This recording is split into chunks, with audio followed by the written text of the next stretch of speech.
தமிழ்நாடு முதலமைச்சர் மு.க. ஸ்டாலின் ஒரு பிரஸ் மீட்ல நம்ம தென் மாநிலங்கள் மேல கத்தி ஒண்ணு தொங்கிட்டு இருக்குன்னு ஷாக் ஆகிற மாதிரி ஒரு விஷயத்த சொல்லியிருந்தாரு. என்னடா அவரு எதுக்காக இப்படி சொல்றாரு அப்படின்னு யோசிச்சு பார்த்தாதான் தெரியுது. ரொம்ப வருஷத்துக்கு முன்னாடி இந்தியால மக்கள் தொகை பெருகிட்டே போறனால அப்ப இருந்த ஒன்றிய அரசு மக்கள் தொகையை எல்லா மாநிலங்களும் தயவு செஞ்சு குறைங்கன்னு சொன்னனால நாம் இருவர் நமக்கிருவர் அப்படின்னு இருந்து நாம் இருவர் நமக்கு ஒருவருங்கிற நிலைக்கு வந்து மக்கள் தொகையை கட்டுப்படுத்துறதுல தமிழ்நாடு இப்போ முதல் இடத்துல இருக்கு. ஒன்றிய அரசு சொன்ன ரூல்ஸை தான் நம்ம தமிழ்நாடு அரசு ஃபாலோ பண்ணிருக்கு. இப்படி அவங்க சொன்ன ரூல்ஸை ஃபாலோ பண்ணனாலேயே உங்களை யார் அந்த ரூல்ஸை ஃபாலோ பண்ண சொன்னது? அதனால உங்களுக்கு இந்த விஷயம் கண்டிப்பா கிடையாது அப்படின்னு இப்ப இருக்கக்கூடிய பாஜக ஒன்றிய அரசு பெரிய இடிய தூக்கி தமிழ்நாடு மேல குறிப்பா தென் மாநிலங்கள் மேலேயே போட்டிருக்கு. அதுதான் இந்த தொகுதி மறுவரையறை. தொகுதி மறுவரையறை அப்படின்னா என்னன்னா, தோராயமா ஒவ்வொரு 10 வருஷத்துக்கு ஒரு தடவையும் தொகுதி மறுவரையறை நடக்கும். அந்த தொகுதி மறுவரையறை ஒவ்வொரு மாநிலங்கள்ல இருக்கக்கூடிய மக்கள் தொகை அடிப்படையில நடக்கும். சோ அந்த மாதிரி இப்போ நம்ம மக்கள் தொகையில சரியா இருக்கும். குறிப்பா ஒன்றிய அரசு சொன்னதை நம்ம ஃபாலோ பண்ணி மக்கள் தொகையை குறைச்சிருக்கோம். இப்படி குறைச்சனாலேயே நம்ம கிட்ட இருக்கக்கூடிய 40 தொகுதி எம்பி சீட்டை 31 தொகுதியா மாத்துவோம். அதாவது 8 தொகுதியை உங்க தமிழ்நாட்டில இருந்து எடுத்துருவோம்னு பாஜக அரசு சொல்லியிருக்காங்க. சரி, இந்த நிலைமை நமக்கு மட்டும்தான் பார்த்தா பாஜக அரசு திட்டமிட்டே தென் மாநிலங்களா இருக்கக்கூடிய கேரளா, தெலுங்கானா, கர்நாடகா அப்படின்னு எல்லா தென் மாநிலங்கள்லயுமே தொகுதிகளை குறைக்க போறதா சொல்லிட்டு இருக்காங்க. சரி, நம்மட்ட மட்டும் தான் குறைக்கிறாங்களா, வட மாநிலங்கள்ல எல்லாம் தொகுதியை குறைக்கலையான்னு பார்த்தா அங்க அப்படியே ஆப்போசிட்டா அவங்களுக்கான தொகுதிகளை அதிகப்படுத்த போறாங்க.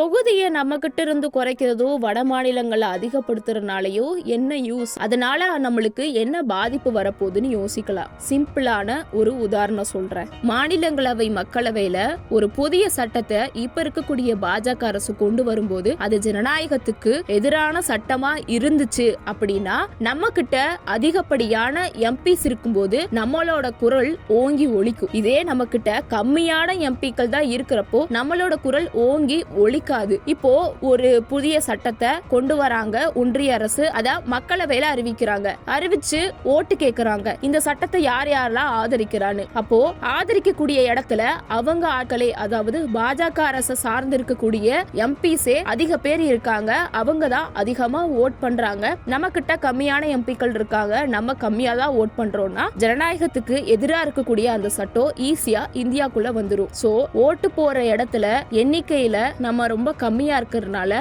நம்ம மைனாரிட்டியான நிலைக்கு தள்ளப்படுவோம். நம்ம மட்டும் இல்ல, மொத்த தென் தமிழகமே தள்ளப்படும். இதன் மூலியமா சட்ட விரோதமான புதிய சட்டங்களை பாஜக ஒன்றிய அரசு இந்தியாக்குள்ள ஈஸியா கொண்டு வந்துருவாங்க. சோ அதுக்கான ஒரு வழியத்தான் இப்போ பாஜக அரசு வேகமா கொண்டு வந்துட்டு இருக்காங்க.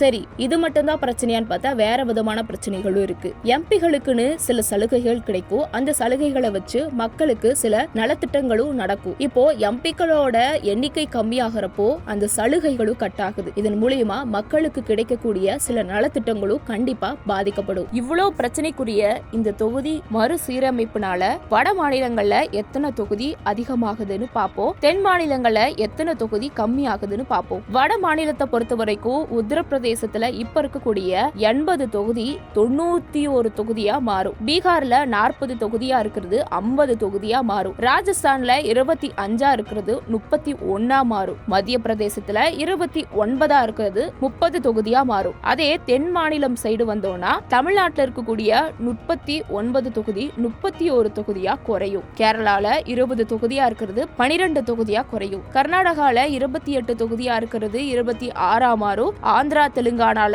42 தொகுதியா இருக்கிறது 34 தொகுதியா மாறும். ஆக மொத்தத்துல இந்த தொகுதி மறுவரையன்னு சொல்லக்கூடிய டீலிமிட்டேஷனால கண்டிப்பா தென் மாநிலங்கள் பயங்கரமா சஃபர் ஆகும். இதன் மூலியமா நம்மளோட குரல் ஒடுக்கப்படும். இதன் மூலியமா ஒரு ஜனநாயகத்துக்கு எதிரான சட்டத்தை கூட ஈஸியா ஒன்றிய பாஜக அரசு இந்தியாக்குள்ள கொண்டு வந்துரும். சோ இதனாலதான் தமிழ்நாடு முதலமைச்சர் மு.க. ஸ்டாலின் தென் தமிழகங்கள் மேல கத்தி ஒண்ணு தொங்கிட்டு இருக்குன்னு சிம்பாலிக்கா சொன்னாரு. சோ இந்த டீலிமிட்டேஷனை பத்தி நீங்க என்ன நினைக்கிறீங்கன்னு கமெண்ட்ல சொல்லுங்க.